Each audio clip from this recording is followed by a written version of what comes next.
La gastronomie de nos outre-mer est à Saint-Ouen. Tropic Marché réunit les produits locaux et spécialités des Antilles, Guyane et Réunion. Les boissons, l'épicerie, les fruits et légumes, les poissons, les recettes du traiteur et même la boucherie.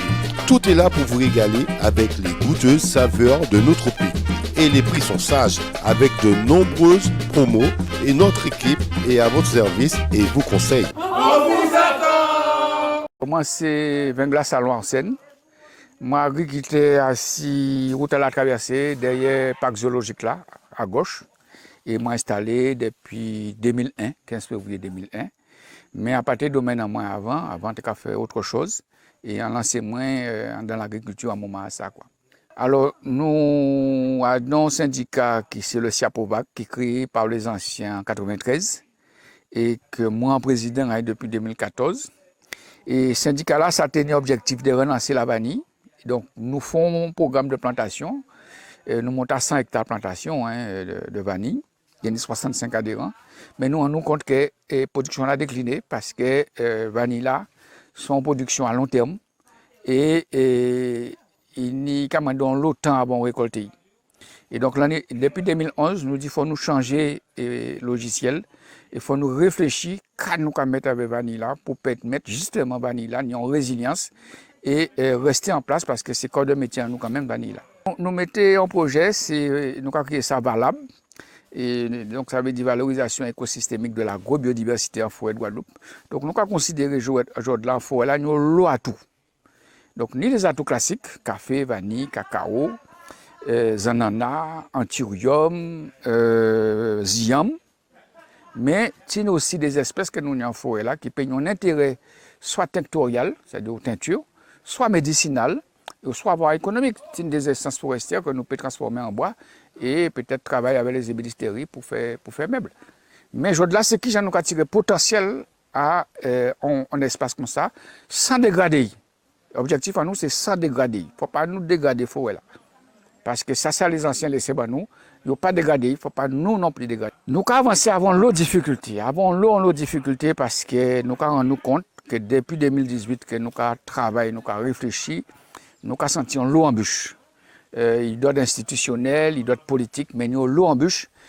Et à contrario, ce projet-là, ça a très bien vu à l'extérieur parce qu'on participait à des séminaires en Écosse, on participait à des séminaires en France, on participait à des séminaires en Roumanie, parce que c'est un projet européen. Et ce projet-là, ça a trappé visibilité au niveau européen. Et il a invité moi au Portugal, moi je ne peux pas aller. On a des petites démarches de santé en café, je ne peux pas aller. Mais il a invité nous là au Portugal au mois de mai. Donc, c'est un projet qui a plaît à l'extérieur parce que nous avons des démarches qui ont concilié production et protection.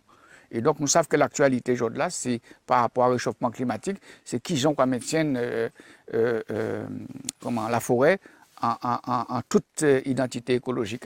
C'est une réflexion qui a rassemblé petit à petit. Parce que nous toujours raisonné, faire vanille pour faire l'argent. Aujourd'hui, nous avons rendu compte que si ça était fait, nous sommes déjà riches. Donc, nous avons rendu compte qu'il faut réfléchir autrement pour voir qui gens, nous avons une production de niche et une production de qualité. Et nous avons un paradoxe, c'est qu'en Guadeloupe, nous avons trop de vanille pour vendre en Guadeloupe et nous n'avons pas assez pour vendre à l'extérieur.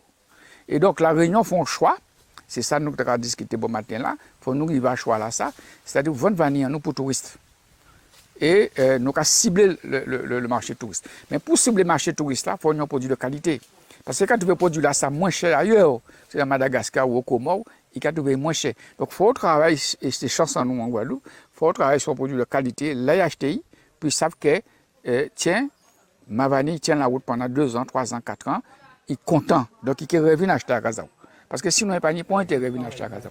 On peut laisser bambou là, mais faire revenir aux gens avant. Il peut rester là, mais marcher boss là. Il faut faire des bambou là, c'est vieux bambou là. Ouais. Ouais, non. Il faut pas laisser partir si vous Outremernews.fr, le site de l'actualité Outre-mer, 24 heures sur 24 et 7 jours sur 7. Retrouvez la chaîne Outremer News sur YouTube. Eh bien, cet après-midi répond justement à l'appel à projet de la politique de la ville 2022 qui n'a pas pu se réaliser par rapport à la configuration aux intempéries de Fiona et que nous avons pu reporter. Et comme nous avons une nouvelle contractualisation au 1er janvier 2025, nous avons pu, avec le prestataire, sur l'axe ingénierie, le pilier 4 de la politique de la ville, pu réaliser l'appel à projet de cohésion urbaine. Donc ça consiste éventuellement avec des enfants sous forme de mini-stage en respectant le cahier des charges par rapport aux préconisations de l'intercommunalité et du contrat de ville avec l'État, avec le prestataire, répondre éventuellement à ce cahier des charges. Donc la fresque, en fin de compte, c'est une fresque culturelle de cohésion urbaine qui doit être identitaire, qui doit être identifiée dans un quartier éventuellement prioritaire. Et ça s'est réalisé en partenariat avec l'association Insersport qui est implantée dans le quartier et qui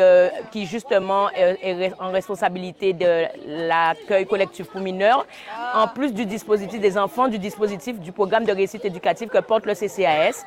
Et ça se fait éventuellement en cohésion avec les habitants du quartier, avec les parents des enfants issus des quartiers prioritaires. Alors en fait, nous, on accompagne des jeunes, on fait des activités pendant les vacances et pendant des journées ponctuelles avec des jeunes ou avec leurs familles.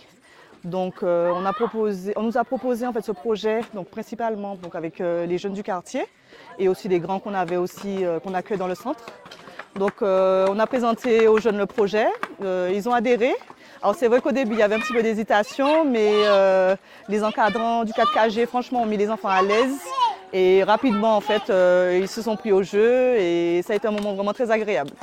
On a fait des graphiques, on a représenté Chevalier Saint-Georges. Ça s'est bien passé. Donc le partenariat s'est effectué avec le prestataire 4KG, qui est un prestataire issu du quartier du Bas-du-Bourg, du quartier des Mornes. Et c'est justement en toute convivialité aujourd'hui qu'on a pu mettre en place avec le CCAS cette fresque, en fin de compte l'organisation de toute la logistique de la fresque, puisque cette fresque était plantée au niveau de l'ancienne école maternelle de Chevalier Saint-Georges, là où nous, au niveau de la nouvelle municipalité, nous allons implanter justement un nouveau plateau espace sportif qui répondrait éventuellement à un message. Donc ici, il s'agit de Chevalier Saint-Georges, de l'identification, c'est-à-dire l'espace sportif Chevalier-Saint-Georges. Et nous avons fait passer un message sport-santé que prévoit justement la nouvelle équipe municipale, avec la nutrition, le sport adapté, les sports, les activités qui pourront être pratiquées sur le terrain sportif, c'est-à-dire le basket, le foot, bien éventuellement toute activité sportive. Et ça va être justement identifié autour de la fresque culturelle de cohésion urbaine que nous voyons ici. ONews Radio sur outremernews.fr.